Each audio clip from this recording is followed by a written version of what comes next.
this morning, I want to thank Jay for, first of all, working with our youth and getting our young people to lead worship. That's awesome. So thank you for that.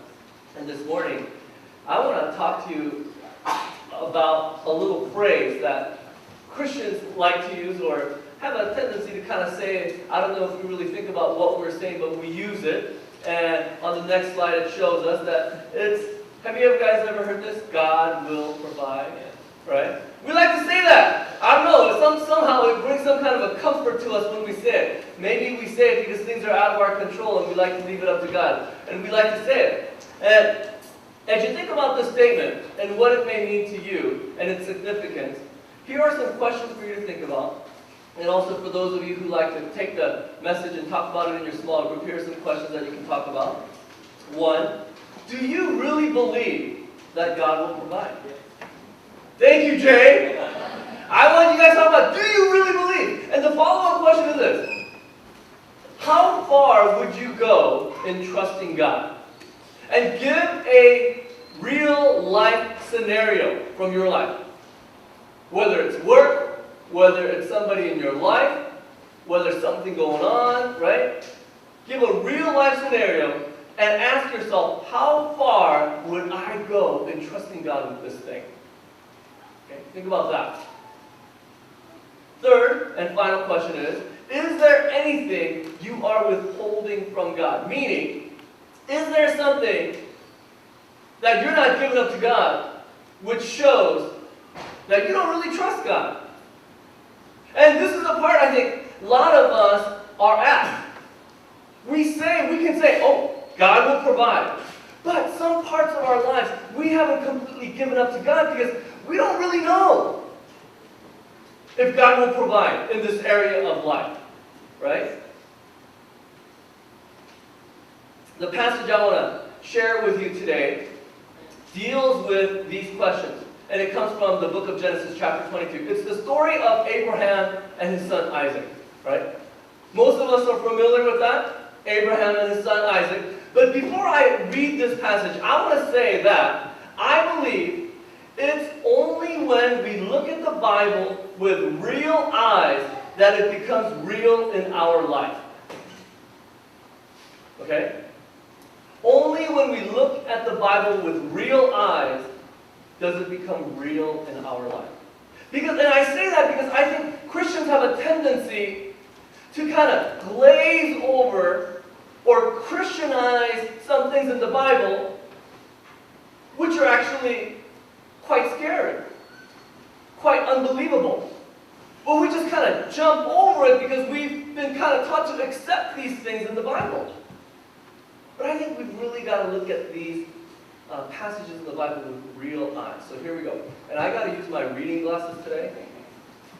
I have some serious allergy issues. And this morning, I don't know about you guys, but allergy was like kicking it up a notch. And when my allergies kick in, literally, my vision goes bad. Isn't that weird? Anybody else like that? I just want to thank Uncle Rick for wearing your reading glasses so I don't feel out of place. Because somebody was telling me the other week that I'm getting old. Getting late. You're getting old. Okay, so here's the passage. And let's kind of read along, okay? All right, here we go. Let me introduce the passage. Abraham was called from God out of Iraq. Abraham lived in Iraq, okay, in a city called Ur at the time. So, isn't that interesting? Abraham is in Iraq. He's called out of Iraq. He's starting to wander with God, walk with God. And he's having a lot of problems. Every place he goes to, he's got issues. He's having a hard time getting a place. He doesn't have anything. And finally, at this point, he's settling down. He's got some wealth. He's got a home. He's got some servants. He's got some wealth. Things are looking good, and he's like, oh, right? That's where we did God. After these things, God tested Abraham. He said to him, Abraham, and he said, meaning Abraham, here I am. He said, take your son, your only son Isaac, whom you love, go to the land of Moriah and offer him there as a burnt offering on one of the mountains that I shall show you." So Abraham rose early in the morning, saddled his donkey, took 2 of his young men with him, and his son Isaac. He cut the wood for the burnt offering and set out and went to the place in the distance that God had shown him. On the 3rd day, Abraham looked up and saw the place far away. Then Abraham said to his young men, "Stay here with the donkey. The boy and I will go over there. We will worship, and then we will come back to you." Abraham took the wood of the burnt offering and laid it on his son Isaac. And he said himself, "Carry the fire and the knife." So the 2 of them walked on together. Isaac said to his father Abraham, "Father," and he said, "Here I am, my son." He said, "The fire and the wood are here, but where is the lamb for the burnt offering?" Abraham said, "God will provide the lamb for the burnt offering, my son." So the 2 of them walked on together. Then they came to the place that God had shown him. Abraham built an altar there and laid the wood in order. He bound his son Isaac and laid him on the altar on top of the wood. Then Abraham reached out his hand, took the knife to kill his son. Then the angel of the Lord called to him from heaven and said, "Abraham, Abraham." And he said, "Here I am." He said, "Do not lay a hand on the boy or do anything to him. For now I know that you fear God, since you have not withheld your son, your only son, from me." And Abraham looked up and saw a ram caught in a thicket by its horns. Abraham went and took the ram and offered it up as a burnt offering instead of his son. So Abraham called that place, "The Lord will provide." As it is said to this day, "On the mount of the Lord it shall be provided." So that's the passage for today. As I said before we read this passage, it's only when we look at the Bible with real eyes that it becomes real in our life. So, I want to ask you guys, did you guys look at that passage with real eyes? We'll see. Because when I look at this passage with real eyes, to me, it's scary. Anybody else? Is it just me? This passage is scary. I gotta let you guys know, I'm one of those real scary cats when it comes to scary movies. You do not want to take me to a horror movie. Because I'm one of those people that will throw popcorn. That will scream. I don't care who's sitting next to me, I will scream. Right? You do not even want to watch a scary movie next to me at home. Because I will scream. Right? I will squeeze. I will nail you. Ah, it's scary. Right?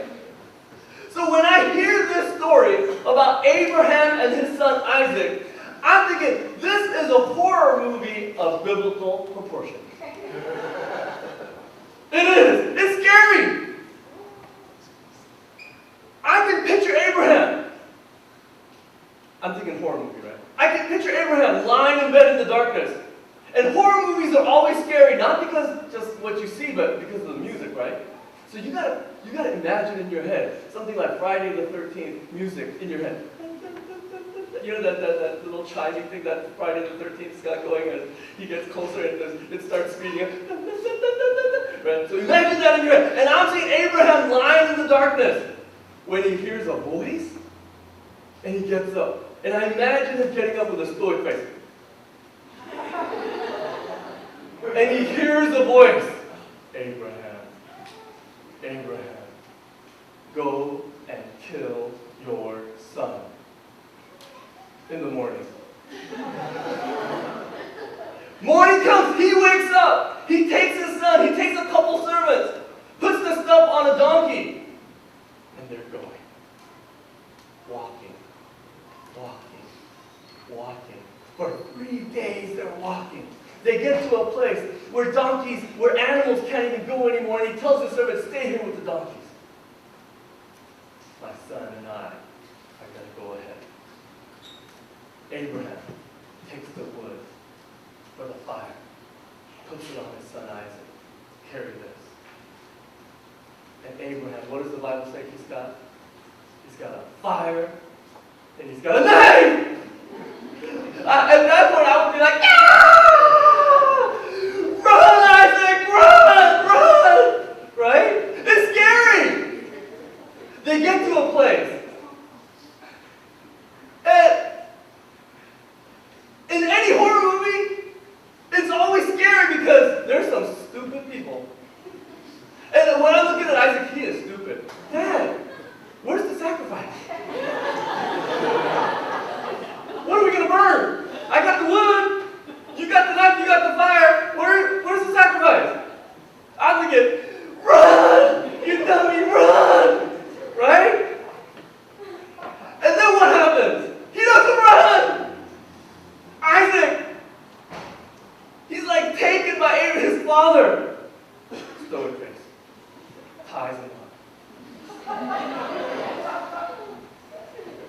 Bible tells us Abraham put Isaac on the wood.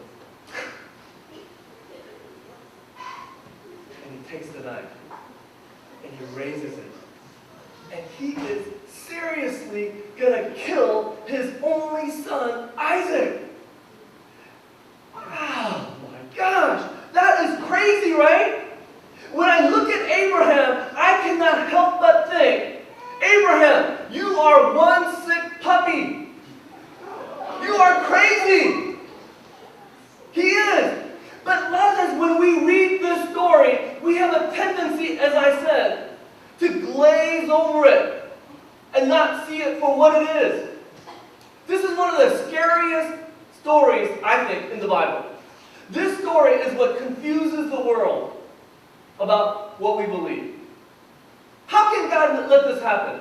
How can this man, who is so crazy, be considered the father of faith? And he is considered that, right? When you look at the book of Hebrews, even in the New Testament, they refer to Abraham as the father of faith, as the pillar of faith. By faith, when put to the test, Abraham offered up his son Isaac. That's what it says. I really believe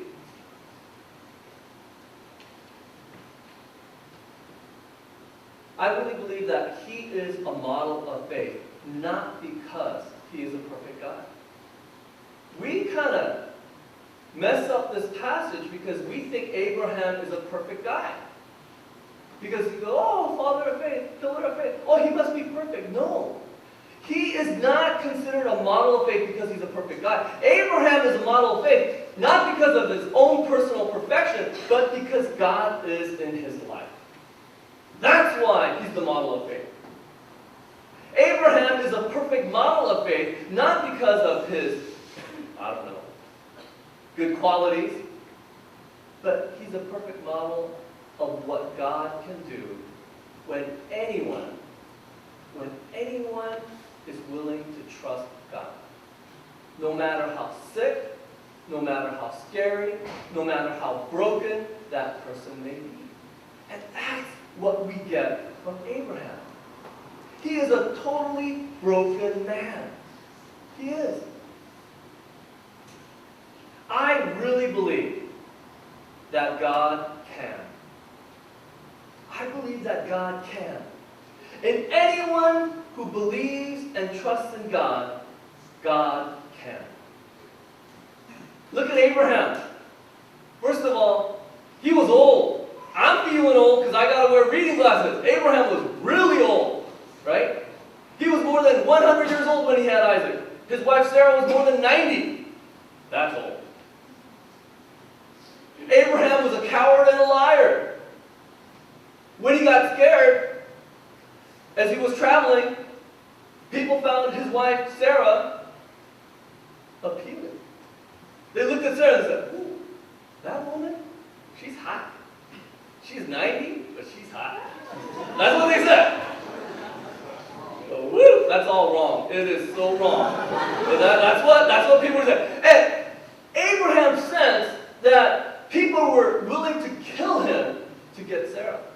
So what does Abraham do? He tells people, oh, no, she's not my wife. She's my sister. You want to get in good with her? You better be nice to me. Right? That's what he was doing. And he didn't do that just once, but he did that again. He was a coward and a liar. Abraham did stuff in his life that he should not have been doing. He shouldn't have done it. God promised him a son. God promised to make Abraham the father of a multitude, right? That's the name Abraham. Multitude, father of multitude. And he said, I'm going to do it through your wife Sarah. But after a couple of years goes by, Abraham doesn't trust God. Look, Sarah, she's 90, she's looking hot, but it ain't going to happen. So what does Abraham do? Abraham sleeps with Sarah's slave, whose name is Hagar. And with Hagar, they have a son, and his name is Ishmael.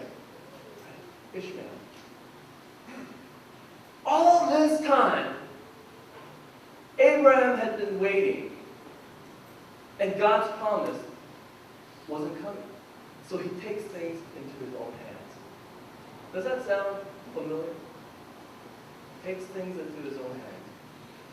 Abraham was a person who laughed at God.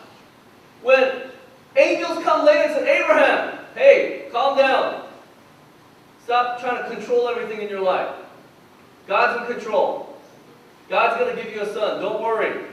What does Abraham do? He laughs at God. God, my life is so messed up. There is nothing you can do. Not even you. And he laughs at God. Abraham is really a sick man. He takes his son, puts him on a stack of wood, and is about to kill him. Is that sick or what?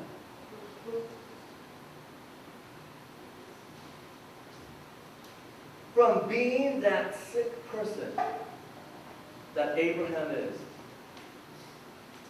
how do you think Abraham is able to become a person who understands and is able to say, God will provide?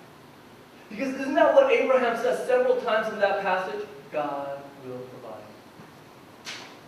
That's what he says.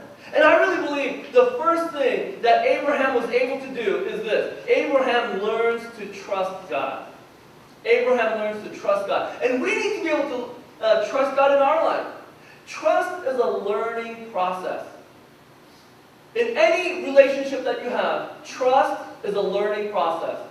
In my relationship with my wife, trust does not come. As soon as I meet her, I go, hey, my name is Fred. Bam, she trusts me. Do you think that happened? I don't think so. Shoot, she was running for years, but too slow. Right? Trust is a learning process in any relationship with each other and even with pets. We have a couple of dogs. There they are. That's the white one is Nabi, which means prophet in Hebrew, and butterfly in Korean. The other one is called Momo, the black and white one, the small one, Momo, which means peach in Japanese. Momo, to say the least, has a little personality. He has, he's got some issues. He's the smaller of the two dogs, weighs a little bit more than 10 pounds, but somehow he has the personality of a Rottweiler. Right? When somebody comes in the house, right away, he's got to establish who the boss is. Right? Who is the alpha male? He likes to establish that. As soon as somebody walks into the house, he'll go out there and go, arr! And if you go, ah, he's like, I own you. Ah, even more. Right? But if the person is willing to stand there and go, stop, he goes, oh. And he goes, I can't do this. Dang, he's big. Right? He's like, good, you're the alpha male. The funny thing about Momo is this. Yeah, he's crazy. But besides that, my wife can take this dog, turn him upside down, grab him by his four limbs, shake him around. She can flip him, hold him in one hand, and he'll just lie there like that. Right? She can do anything with him. Grab his face, grab his ears, whatever. He will just stay there. Why do you think Momo lets my wife do that? Gene's the alpha male.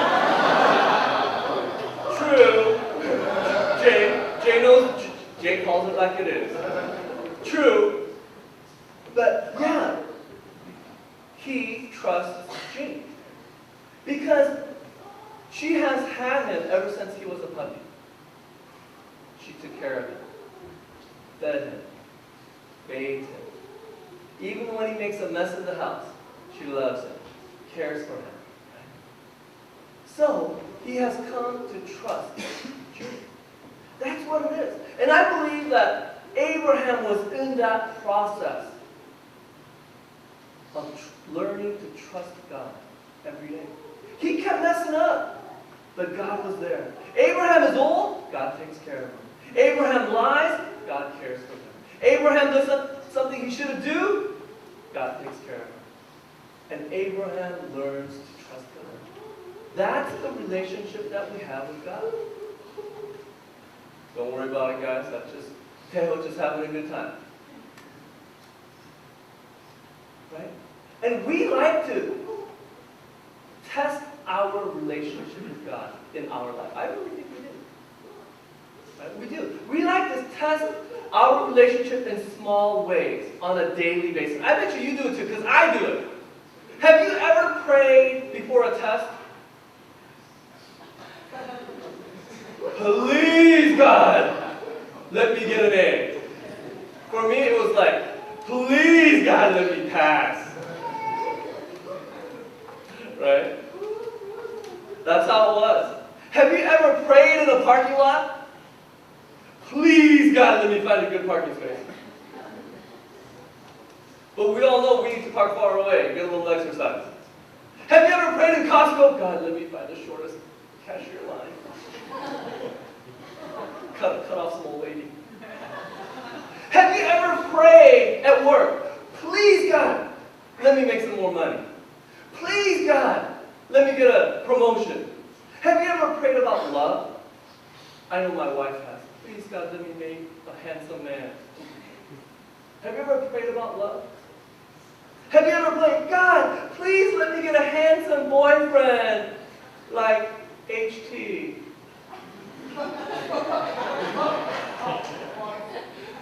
I just kind of threw up in my mouth. Ouch! Oh. You know, I think, and I want to challenge us to begin trusting God, not with the little insignificant things of our life, but to grow in our trusting relationship with God. To trust Him with something that may be a little bit more important now. To trust Him with somebody that is more important now. I think we can start trusting God the way that Abraham was learning. Abraham trusted God with the most important thing in his life, his son Isaac. He stood over Isaac. He didn't know what was going on. I can imagine his mind was just filled with darkness, and he was going to take that knife and shove it through his son. But Abraham just trusted God. With what can you begin trusting God in your life? I want to invite you to begin looking at your own life with real eyes. Open up your heart. With what can you begin trusting God in your life? Second thing that I believe about Abraham is this. Abraham is available to God. Did you notice how many times Abraham said, "Here I am"? He said that several times in that passage, right? He said it a couple times to God, and he even says it to his son. To be available has become such a part of his life, in his relationship with God. He begins to make himself even available in his relationship to other people, his son Isaac. And he says, "Here I am." When things are going well, Abraham has a home, a wife, a son. He's got some respect. He's got some wealth. He's got some servants. He could have easily said, "God, I am a little busy right now. I've got a lot of things going on. I need to take care of some of my own stuff. Not now." But instead, when God calls Abraham, He says, "Here I am." When things aren't going well, when Abraham stood over his son with a knife in his hand, a split second before he's about to put it through him, it's the darkest moment of his life. Abraham could have easily said, "God, you told me to do this thing. It's scary, but I'm going to do it. Just leave me alone. I'm busy doing what you told me to do." But even in that time, Abraham says, "Here I am." And it is in that "here I am" that Abraham realizes that God truly will provide. Abraham, in his trusting relationship with God, is ready to receive anything God provides. Anything God provides, Abraham is ready.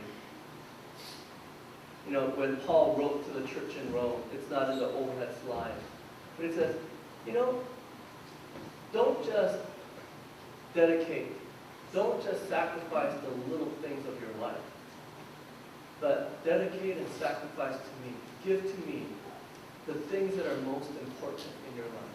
He says, brothers and sisters, present yourselves as a living sacrifice, holy and acceptable to God. This is your spiritual worship. That's what Paul told the church in Rome. I want you. I want the most important things in your life. I want the broken things in your life. I want the things that are totally out of control in your life. Give it to me. And let me show you what I can do. It's interesting, at the end of that story, something incredible happens. Abraham claims and names that place. God will provide. I have experienced God in this place. I am going to claim it, I am going to name it, and it will be known as God will provide. Do you believe that? We come back to that first question. Do you believe that God will provide? Is there any part of your life that is so busy it is out of your control?